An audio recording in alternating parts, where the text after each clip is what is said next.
محافظ دستے کا کمانڈر خیمے میں آیا اور اطلاع دی کہ محافظ کچھ لڑکیوں اور آدمیوں کو ساتھ لائے ہیں۔ سلطان ایوبی باہر نکلے، ان کے 3 سالار بھی ساتھ تھے۔ باہر 5 آدمی کھڑے تھے جن کے لمبے چوغے، دستاریں اور ڈیل ڈول بتا رہی تھی کہ تاجر ہیں اور سفر میں ہیں۔ ان کے ساتھ 7 لڑکیاں تھیں، 7 جوان تھیں اور ایک سے بڑھ کر خوبصورت۔ ان محافظوں میں سے ایک نے، جو سلطان پر تیر چلانے والے کی تلاش میں گئے تھے، بتایا کہ انہوں نے تمام علاقہ چھان مارا، انہیں کوئی آدمی نظر نہیں آیا۔ دور پیچھے گئے تو یہ لوگ 3 اونٹوں کے ساتھ ڈیرا ڈالے ہوئے تھے۔ کیا ان کی تلاشی لی ہے؟ ایک سالار نے پوچھا۔ لی ہے، محافظ نے جواب دیا۔ یہ کہتے ہیں کہ یہ تاجر ہیں، ان کا سارا سامان کھلوا کر دیکھا ہے، جامع تلاشی بھی لیے، ان کے پاس ان خنجروں کے سوا کوئی ہتھیار نہیں۔ اس نے 5 خنجر سلطان ایوبی کے قدموں میں رکھ دیے۔ ہم مراکش کے تاجر ہیں، ایک تاجر نے کہا، سکندریہ تک جائیں گے۔ 2 روز گزرے، ہمارا قیام یہیں سے 10 کوس پیچھے تھا۔ پرسوں شام یہ لڑکیاں ہمارے پاس آئیں، ان کے کپڑے بھیگے ہوئے تھے۔ انہوں نے بتایا کہ یہ سسلی کی رہنے والی ہیں۔ انہیں عیسائی فوج کا ایک کماندار گھروں سے پکڑ کر ساتھ لایا اور ایک بحری جہاز میں جا سوار کیا۔ ان کے ماں باپ غریب ہیں۔ یہ کہتے ہیں کہ بے شمار جہاز اور کشتیاں چل پڑی۔ لڑکیوں والے جہاز میں چند اور کماندار قسم کے آدمی تھے اور ان کی فوج بھی تھی۔ وہ سب ان لڑکیوں کے ساتھ شراب پی کر عیش و عشرت کرتے رہے۔ اس ساحل کے قریب آئے تو جہازوں پر آگ کے گولے گرنے لگے۔ تمام لوگ جہاز سے سمندر میں کودنے لگے۔ ان لڑکیوں کو انہوں نے ایک کشتی میں بٹھا کر جہاز سے سمندر میں اتار دیا۔ یہ بتاتی ہیں کہ انہیں کشتیاں چلانی نہیں آتی تھیں۔ کشتی سمندر میں ڈولتی اور بھٹکتی رہی، پھر ایک روز خود ہی ساحل سے آ لگی۔ ہمارا قیام ساحل کے ساتھ تھا، یہ ہمارے پاس آ گئی۔ بہت ہی بری حالت میں تھی، ہم نے انہیں پناہ میں لے لیا۔ انہیں ہم دھدکار تو نہیں سکتے تھے، ہمیں کچھ سمجھ میں نہیں آ رہی تھی کہ ان کا کیا کریں۔ پیچھے پڑاؤ سے یہاں تک انہیں ساتھ لائے ہیں، یہ سوار آ گئے اور ہمارے سامان کی تلاشی لینے لگے۔ ہم نے ان سے تلاشی کی وجہ پوچھی تو انہوں نے بتایا کہ سلطان صلاح الدین امیر مصر کا حکم ہے۔ ہم نے ان کی منت سماجت کی کہ ہمیں اپنے سلطان کے حضور لے چلو، ہم عرض کریں گے کہ ان لڑکیوں کو اپنی پناہ میں لے لیں، ہم سفر میں ہیں، انہیں کہاں کہاں لیے پھریں گے۔ لڑکیوں سے پوچھا تو وہ سسلی کی زبان بول رہی تھیں، وہ ڈری ڈری سی لگتی تھیں۔ ان میں سے 2-3 اکٹھی ہی بولنے لگیں۔ صلاح الدین ایوبی نے تاجروں سے پوچھا کہ ان کی زبان کون سمجھتا ہے۔ ایک نے بتایا کہ صرف میں سمجھتا ہوں۔ یہ التجا کر رہی ہیں کہ سلطان انہیں پناہ میں لے لے۔ کہتی ہیں کہ ہم تاجروں کے قافلے کے ساتھ نہیں جائیں گی، کہیں ایسا نہ ہو کہ راستے میں ڈاکو ہمیں اٹھا کر لے جائیں۔ ادھر جنگ بھی ہو رہی ہے، ہر طرف عیسائیوں اور مسلمانوں کے سپاہی بھاگتے دوڑتے پھر رہے ہیں۔ ہمیں سپاہیوں سے بہت ڈر آتا ہے۔ ہمیں جب گھروں سے اٹھایا گیا تھا تو ہم سب کواری تھیں۔ ان فوجیوں نے بحری جہاز میں ہمیں طوائفیں بنا رکھا ہے۔ ایک لڑکی نے کچھ کہا تو اس کی زبان جاننے والے تاجر نے سلطان ایوبی سے کہا، یہ کہتی ہے کہ ہمیں مسلمانوں کے بادشاہ تک پہنچا دو، ہو سکتا ہے اس کے دل میں رحم آ جائے۔ ایک اور لڑکی بول پڑی، اس کی آواز رندھائی ہوئی تھی۔ تاجر نے کہا، یہ کہتی ہے کہ ہمیں عیسائی سپاہیوں کے حوالے نہ کیا جائے، میں مسلمان ہو جاؤں گی بشرطے کہ کوئی اچھی حیثیت والا مسلمان میرے ساتھ شادی کر لے۔ 2-3 لڑکیاں پیچھے کھڑی منہ چھپانے کی کوشش کر رہی تھیں، ان کے چہروں پر گھبراہٹ تھی، بات کرتے شرماتی یا ڈرتی تھی۔ صلاح الدین ایوبی نے تاجر سے کہا، انہیں کہو کہ یہ عیسائیوں کے پاس نہیں جانا چاہتی، ہم انہیں اسلام قبول کرنے پر مجبور نہیں کر سکتے۔ یہ لڑکی جو کہہ رہی ہے کہ مسلمان ہو جائے گی بشرطے کہ کوئی مسلمان اس کے ساتھ شادی کر لے، اسے کہو کہ میں اس کی پیشکش قبول نہیں کر سکتا، کیونکہ یہ خوف اور مجبوری کے عالم میں اسلام قبول کرنا چاہتی ہے۔ انہیں بتاؤ کہ انہیں مجھ پر اعتماد ہے تو میں انہیں اسلام کی بیٹیوں کی طرح پناہ میں لیتا ہوں۔ اپنے دارالحکومت میں جا کر یہ انتظام کر دوں گا کہ انہیں عیسائی راہبوں یا کسی پادری کے پاس بھجوا دوں گا، پادری یروشلم میں ہوں گے۔ دوسری صورت یہ ہے کہ سب عیسائی قیدیوں کو آزاد کر دیا جائے گا تو میں کوشش کروں گا کہ ان کی شادیاں قابل اعتماد اور اچھی حیثیت کے قیدیوں کے ساتھ کر دوں۔ انہیں یہ بھی بتا دو کہ کسی مسلمان کو ان سے ملنے کی اجازت نہیں ہوگی اور نہ انہیں اجازت ہوگی کہ کسی مسلمان سے ملیں۔ ان کی ضروریات اور عزت کا خیال رکھا جائے گا۔ تاجر نے لڑکیوں کو ان کی زبان میں سلطان ایوبی کی ساری باتیں بتائیں تو ان کے چہروں پر رونق آ گئی، وہ ان شرائط پر رضامند ہو گئیں۔ تاجر شکریہ ادا کر کے چلے گئے۔ صلاح الدین ایوبی نے لڑکیوں کے لیے الگ خیمے لگانے اور خیمے کے باہر ہر وقت ایک سنتری موجود رہنے کا حکم دیا۔ وہ خیمے کی جگہ بتانے ہی لگے تھے کہ 6 صلیبی قیدی سلطان ایوبی کے سامنے لائے گئے۔ وہ بہت ہی بری حالت میں تھے، ان کے کپڑے بھیگے ہوئے تھے، کپڑوں پر خون بھی تھا اور ریت بھی، ان کے چہرے لاشوں کی مانند تھے۔ ان کے متعلق بتایا گیا کہ 1.5-2 میل دور ساحل پر بے سدھ پڑے تھے، وہ ٹوٹی ہوئی کشتیوں پر تیر رہے تھے۔ ایک دن کشتی پانی بھر جانے سے ڈوب گئی، یہ سب تیر کر ساحل تک پہنچے۔ کشتی میں 22 آدمی سوار ہوئے تھے، صرف یہ 6 زندہ بچے، ان سے چلا نہیں جاتا تھا۔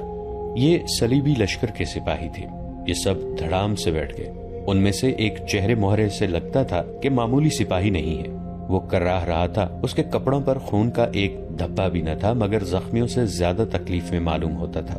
اس نے 7 لڑکیوں کو غور سے دیکھا اور پھر کراہنے لگا۔ یہ سلطان ایوبی کا حکم تھا کہ ہر ایک قیدی اسے دکھایا جائے۔ چونکہ قیدی ابھی تک سمندر سے بچ کر نکل ہی رہے تھے، اس لیے ہر ایک قیدی سلطان ایوبی کے سامنے لایا جاتا تھا۔ سلطان نے ان قیدیوں کو بھی دیکھا، کسی سے کوئی بات نہ کی، البتہ اس قیدی کو جو سب سے زیادہ کراہ رہا تھا اور جس کے جسم پر کوئی زخم بھی نہ تھا، سلطان نے غور سے دیکھا اور آہستہ سے اپنے سالاروں سے کہا، علی بن سفیان ابھی تک نہیں آیا۔ ان تمام قیدیوں سے جو اب تک ہمارے پاس آ چکے ہیں بہت کچھ پوچھنا ہے، ان سے معلومات لینی ہے۔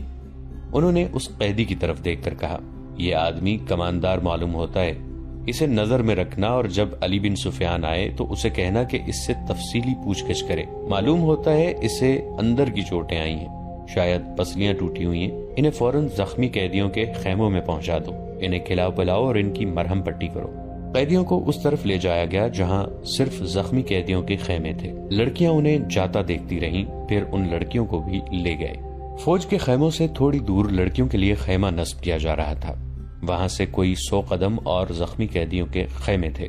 وہاں بھی ایک خیمہ گاڑا جا رہا تھا اور 6 نئے زخمی قیدی زمین پر لیٹے ہوئے تھے۔ لڑکیاں ان کی طرف دیکھ رہی تھیں، دونوں خیمے کھڑے ہو گئے۔ لڑکیاں اپنے خیمے میں چلی گئیں اور زخمیوں کو ان کے اپنے خیمے میں لے گئے۔ ایک سنتری لڑکیوں کے خیمے کے باہر کھڑا ہو گیا، لڑکیوں کے لیے کھانا آ گیا جو انہوں نے کھا لیا۔ پھر ایک لڑکی خیمے سے نکل کر اس خیمے کی طرف دیکھنے لگی جس میں نئے 6 زخمی قیدیوں کو لے گئے تھے۔ اس کے چہرے پر اب گھبراہٹ اور خوف کا کوئی تاثر نہیں تھا۔ سنتری نے اسے دیکھا اور اس نے سنتری کو دیکھا۔ لڑکی نے مسکرا کر اشارہ کیا کہ وہ زخمیوں کے خیمے کی طرف جانا چاہتی ہے۔ سنتری نے سر ہلا کر اسے روک دیا۔ لڑکیوں کو خیمے سے دور جانے یا کسی سے ملنے کی اجازت نہیں تھی۔ لڑکیوں اور 6 زخمیوں کے خیمے کے درمیان بہت سے درخت تھے۔ بائیں طرف مٹی کا ایک ٹیلا تھا جس پر جھاڑیاں تھیں۔ سورج غروب ہو گیا، پھر رات تاریک ہونے لگی۔ کیمپ کے غلغپاڑے پر نیند غالب آنے لگی اور پھر زخمیوں کے کراہنے کی آوازیں رات کے سکوت میں کچھ زیادہ ہی صاف سنائی دینے لگی۔ دور پرے بحرہ روم کا شور دبی دبی مسلسل گونج کی طرح سنائی دے رہا تھا۔ صلاح الدین ایوبی کے اس جنگی کیمپ میں جاگنے والوں میں چند ایک سنتری تھے، یا وہ زخمی قیدی جنہیں زخم سونے نہیں دیتے تھے، یا صلاح الدین ایوبی کے خیمے کے اندر جہاں دن کا سامان تھا وہاں کسی کو نیند نہیں آئی تھی۔ سلطان ایوبی کے 3 سالار ان کے پاس بیٹھے تھے اور باہر محافظ دستہ بیدار تھا۔ سلطان ایوبی نے ایک بار پھر کہا، علی بن سفیان ابھی تک نہیں آیا۔ ان کے لہجے میں تشویش تھی۔ انہوں نے کہا، اس کا قاصد بھی نہیں آیا، اگر کوئی گڑبڑ ہوتی تو اطلاع آ چکی ہوتی۔ ایک سالار نے کہا، معلوم ہوتا ہے وہاں سب ٹھیک ہے، امید تو یہی رکھنی چاہیے۔ صلاح الدین ایوبی نے کہا، لیکن 50,000 کے لشکر نے بغاوت کر دی تو سنبھالنا مشکل ہو جائے گا۔ وہاں ہماری نفری 1,500 سوار اور 2,700 پیادہ ہے، ان کے مقابلے میں سوڈانی بہتر اور تجربہ کار عسکری ہیں اور تعداد میں بہت زیادہ۔ ناجی اور اس کے سازشی ٹولے کے خاتمے کے بعد بغاوت ممکن نظر نہیں آتی۔ ایک اور سالار نے کہا، قیادت کے بغیر سپاہی بغاوت نہیں کریں گے، پیش بندی ضروری ہے۔ صلاح الدین ایوبی نے کہا، لیکن علی آ جائے تو یہ پتا چلے کہ پیش بندی کس قسم کی جائے۔ صلیبیوں کو روکنے کے لیے تو سلطان ایوبی خود آئے تھے، لیکن دارالحکومت میں سوڈانی فوج کی بغاوت کا خطرہ تھا۔ علی بن سفیان کو سلطان ایوبی نے وہیں چھوڑ دیا تھا تاکہ وہ سوڈانی لشکر پر نظر رکھے اور بغاوت کو اپنے خصوصی فن سے دبانے کی کوشش کرے۔ اسے ابھی تک صلاح الدین ایوبی کے پاس آ کر وہاں کے احوال اور کوائف بتانے تھے، مگر وہ نہیں آیا تھا، جس سے سلطان ایوبی بے چین ہو رہے تھے۔ جب وہ اپنے سالاروں کے ساتھ قاہرہ کی صورتحال سے متعلق باتیں کر رہے تھے، ان کا تمام کیمپ گہری نیند سو چکا تھا، مگر وہ 7 لڑکیاں جاگ رہی تھیں جنہیں سلطان ایوبی نے پناہ میں لے لیا تھا۔ ایک بار سنتری نے خیمے کا پردہ اٹھا کر دیکھا، اندر دیا جل رہا تھا۔ پردہ ہٹتے ہی لڑکیاں خراٹے لینے لگی۔ سنتری نے دیکھا کہ وہ پوری ساتھ ہیں اور سو رہی ہیں تو اس نے پردہ گرا دیا اور خیمے کے ساتھ لگ کر بیٹھ گیا۔ خیمے کے پردے کے ساتھ جو لڑکی تھی اس نے نیچے سے پردہ ذرا اوپر اٹھایا، پردہ آہستہ سے چھوڑ کر اس نے ساتھ والی کے کان میں کہا، بیٹھ گیا ہے۔ ساتھ والی نے اگلی لڑکی کے کان میں کہا، بیٹھ گیا ہے، اور اسی طرح کانوں کانوں یہ اطلاع 7 لڑکیوں تک پہنچ گئی کہ سنتری بیٹھ گیا ہے۔ ایک لڑکی جو خیمے کے دوسرے دروازے کے ساتھ تھی آہستہ سے اٹھ بیٹھی اور بستر سے نکل گئی۔ بستر زمین پر بچھے تھے۔ اس نے اوپر لینے والے کمبل اس طرح بستر پر ڈال دیے جیسے نیچے لڑکی لیٹی ہوئی ہے۔ وہ پاؤں پر سرکتی خیمے کے دروازے تک گئی، پردہ ہٹایا اور باہر نکل گئی۔ باقی 6 لڑکیوں نے آہستہ آہستہ خراٹے لینے شروع کر دیے۔ سنتری کو معلوم تھا کہ یہ سمندر سے بچ کر نکلی ہوئی پناہ گزین لڑکیاں ہیں، کوئی خطرناک قیدی تو نہیں۔ وہ بیٹھ کر اونگتا رہا۔ لڑکی دبے پاؤں ایسے رخ پر ٹیلے کی طرف چلی گئی جس رخ سے اس کے اور سنتری کے درمیان خیمہ حائل رہا۔ ٹیلے کے پاس پہنچ کر اس نے خیمے کا رخ کر لیا جس میں 6 نئے قیدی رکھے گئے تھے۔ رات تاریک تھی، وہاں کچھ درخت تھے۔ سنتری اب ادھر دیکھتا بھی تو اسے لڑکی نظر نہ آتی۔ لڑکی بیٹھ گئی اور پاؤں پر سرک سرک کر آگے بڑھنے لگی۔ آگے ریت کی ڈھیریاں سی تھیں، وہ ان کی اوٹ میں سرکتی ہوئی خیمے کے قریب پہنچی، مگر وہاں ایک سنتری ٹہل رہا تھا۔ لڑکی ایک ڈھیری کے پاس لیٹ گئی۔ سنتری اسے سیاہ سائے کی طرح نظر آ رہا تھا۔ اب وہ 2 سنتریوں کے درمیان تھی، ایک اس کے اپنے خیمے کا اور دوسرا زخمیوں کے خیمے کا۔ ڈر یہ تھا کہ زخمیوں کا سنتری اس طرف آ گیا تو وہ پکڑی جائے گی۔ بہت دیر انتظار کے بعد سنتری دوسرے زخمیوں کی طرف چلا گیا۔ لڑکی ہاتھوں اور گھٹنوں کے بل چلتی خیمے تک پہنچ گئی اور پردہ اٹھا کر اندر چلی گئی۔ اندر اندھیرا تھا۔ 2-3 زخمی آہستہ آہستہ کراہ رہے تھے۔ شاید ان میں سے کسی نے خیمے کا پردہ اٹھتا دیکھ لیا تھا۔ اس نے نحیف آواز میں پوچھا، کون ہے؟ لڑکی نے منہ سے شش کی لمبی آواز نکالی اور سرگوشی میں پوچھا، رابن کہاں ہے؟ اسے جواب ملا، ادھر سے تیسرا۔ لڑکی نے تیسرے آدمی کے پاؤں ہلائے تو آواز آئی، کون ہے؟ لڑکی نے جواب دیا، موبی۔ رابن اٹھ بیٹھا، ہاتھ لمبا کر کے لڑکی کو بازو سے پکڑا اور اسے اپنے بستر میں گھسیٹ لیا۔ اسے اپنے پاس بٹھایا اور کمبل ڈال دیا۔ سنتری نہ آئے، میرے ساتھ لگی رہو۔ اس نے لڑکی کو اپنے ساتھ لگا لیا اور کہا، میں اس اتفاق پر حیران ہو رہا ہوں کہ ہماری ملاقات ہو گئی ہے۔ یہ ایک معجزہ ہے جس سے ظاہر ہوتا ہے کہ خدائے یسوع مسیح کو ہماری کامیابی منظور ہے۔ ہم نے بہت بری شکست کھائی ہے لیکن یہ سب دھوکہ تھا۔ یہ وہی زخمی قیدی تھا جو دوسرے سے الگ تھلگ اور چہرے مہرے اور جسم جثے سے معمولی سپاہی نہیں بلکہ اعلیٰ رتبے کا لگتا تھا۔ صلاح الدین ایوبی نے بھی کہا تھا کہ یہ کوئی معمولی سپاہی نہیں، اس پر نظر رکھنا۔ علی بن سفیان اس سے تفتیش اور تحقیقات کرے گا۔ تم کتنے کچھ زخمی ہو؟ لڑکی نے اس سے پوچھا، کوئی ہڈی تو نہیں ٹوٹی؟ میں بالکل ٹھیک ہوں، رابن نے جواب دیا، خراش تک نہیں آئی۔ انہیں بتایا کہ اندر کی چوٹیں اور سینے کے اندر شدید درد ہے، لیکن میں بالکل تندرست ہوں۔ پھر یہاں کیوں آ گئے ہو؟ لڑکی نے پوچھا۔ میں نے بہت کوشش کی کہ مصر میں داخل ہو جاؤں اور سوڈانی لشکر تک پہنچ سکوں، لیکن ہر طرف اسلامی فوج پھیلی ہوئی ہے، کوئی راستہ نہیں ملا۔ ان 5 زخمیوں کو اکٹھا کیا، ان کے ساتھ زخمی بن کر یہاں آ گیا۔ اب فرار کی کوشش کروں گا جو ابھی ممکن نظر نہیں آتی۔ اس نے ذرا غصے سے کہا، مجھے 2 سوالوں کا جواب دو۔ ایوبی کو میں نے زندہ دیکھا ہے، کیوں؟ کیا تیر ختم ہو گئے تھے یا وہ حرام خور بزدل ہو گئے ہیں؟ اور دوسرا سوال یہ کہ تم 7 کی 7 لڑکیاں مسلمانوں کی قید میں کیوں آ گئیں؟ کیا وہ 5 مر گئے ہیں یا بھاگ گئے ہیں؟